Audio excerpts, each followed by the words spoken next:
Hey everybody, welcome back to another episode of Fox Can Fix It.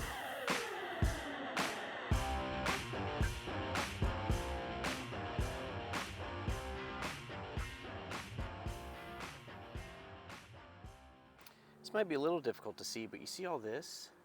That is all pollen, all of it. And it's everywhere. It's like their trees are trying to powder coat everything I own. I've got to get the washer fluid working. All right, let's see what we got to do. Hopefully that's just empty. That's my hope. Let's try that first. There's absolutely nothing in there. And actually, believe it or not, I'm currently out of wiper fluid, so we're just going to use coconut water because it's got electrolytes. It's what plants crave. So if it's good enough for plants, it's good enough for this car.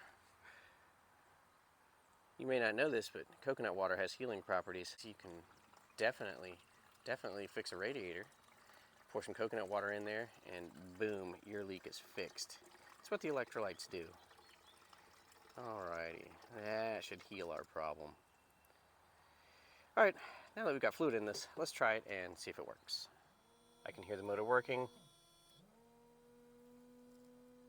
Zero results, maybe with wipers on.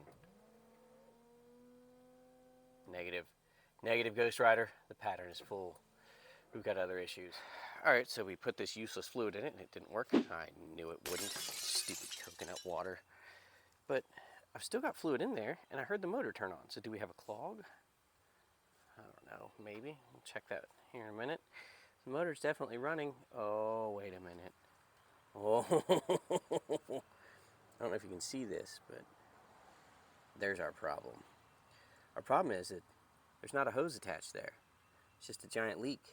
This is broken. That's not going to work no more. Guess that's broken officially. That's okay. There's a universal fix for that. No, not duct tape, although I do appreciate that universal fix. It's not going to work here. What we need is a washer pump. So pick this up at your local parts store. They are literally like 10 or 12 bucks, and you can tell because it says Bomba para Parabrisas or Pompe de lave glace. I think I said maybe part of one of those right. But really what it means is washer pump, apparently. Or it doesn't. I don't know. That could be a secret code. It's number 177510. We got to get that out, to get that in, to get that in, to have fluid somewhere over here to go and get rid of all this horrible, horrible yellow gook everywhere. Ugh, my allergies. All right, let's do this. All right, first thing we're going to do is I'm going to move my adjustable battery hold down out of the way here. And how is this held in? Is it in? Okay, so on this end, apparently it's integral to this, but I think this will slide off. I don't really see how that's attached there. I better put that back on. I don't want anything getting out. All right, we're going to start with that Phillips screw. That seems to be first. Put that there. Oh, really? That's held in by one screw. Okay, maybe. If we're lucky, that's true. I'm going to take this cap off because that seems to be a little bit in the way too, at least right now. Hold on. Well, that's hooked on that. I need to get that past there. Come on. There we go. Let's not break anything. That'd be good. If I could slip this off, that'd be good, but I can't do that because there's things here. What is this madness? Ooh, it slides off. Oh man, this is even better. Okay. So far there's one screw and then some things slide off. And that almost comes out.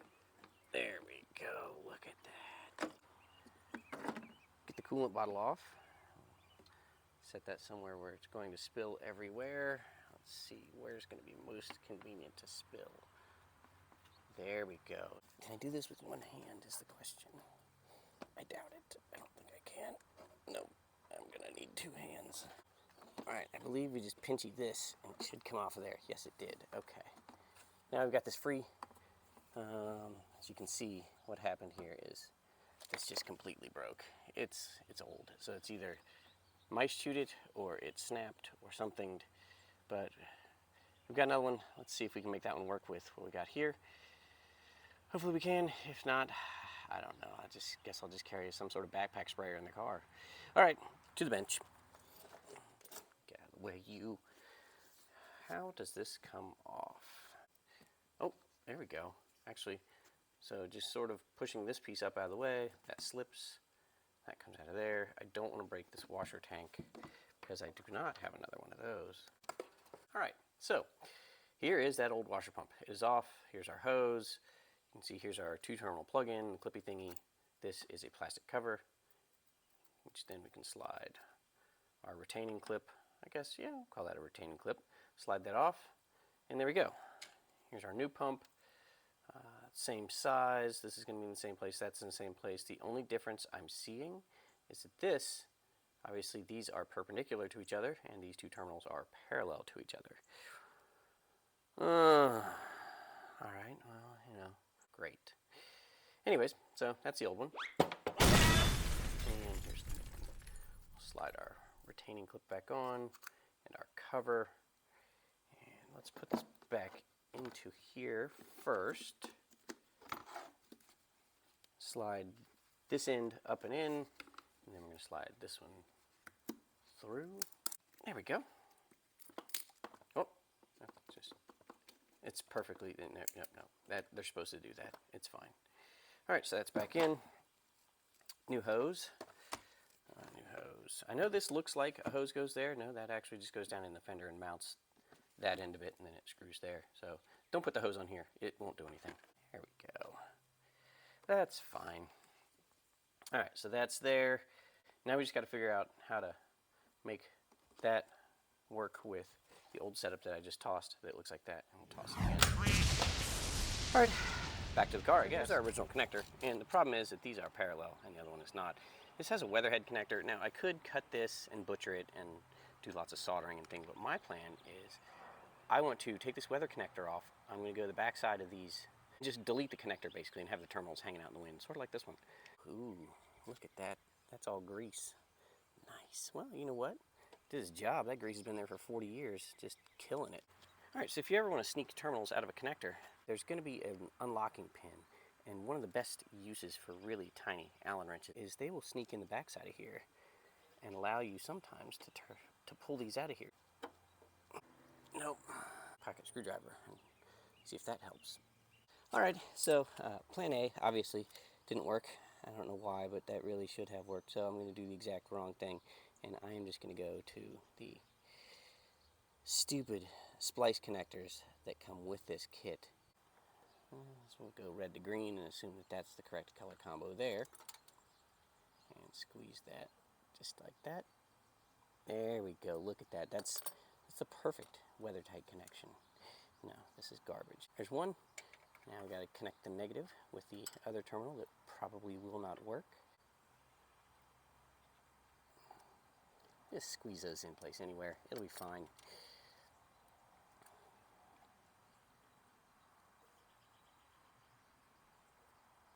Sure, why not? All right. Well, now that we've connected those 100% factory original, what we need to do is put this back in. So that front leg goes right down into that hole, and obviously the screw goes there, but we can't forget to go ahead and slide that on before we do really anything like that, and also slide this on. Step one, do that, and then this to there without spilling any coolant. All right, that's sort of there.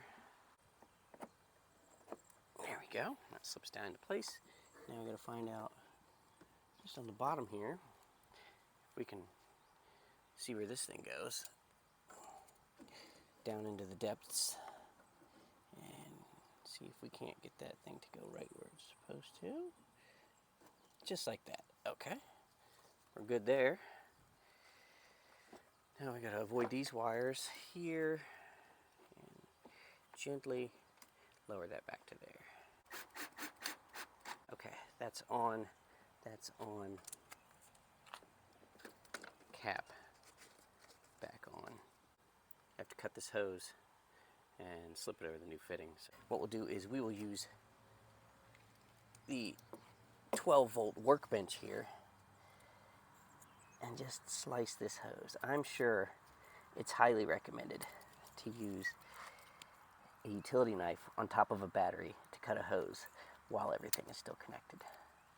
Be careful though to not cut your universal battery strap. Ta-da! All right, don't need that.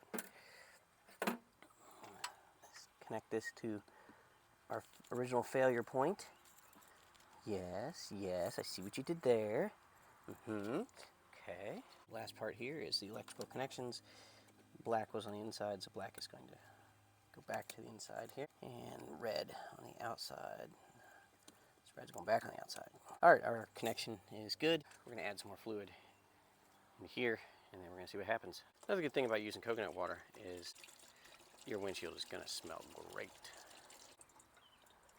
Oh, come on, that was pretty good, wasn't it? Oh, we nailed it. All right. Take that, pollen. All right, well, that fixed it, so that's going to do it for today. Now I can fight pollen like a professional. All right, I'd like to thank Vita Coco Coconut Water for sponsoring this episode.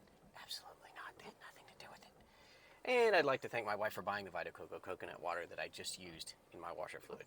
Once she sees this, I will be dead. So please, when you see no more episodes, you'll know she has finally seen it and killed me.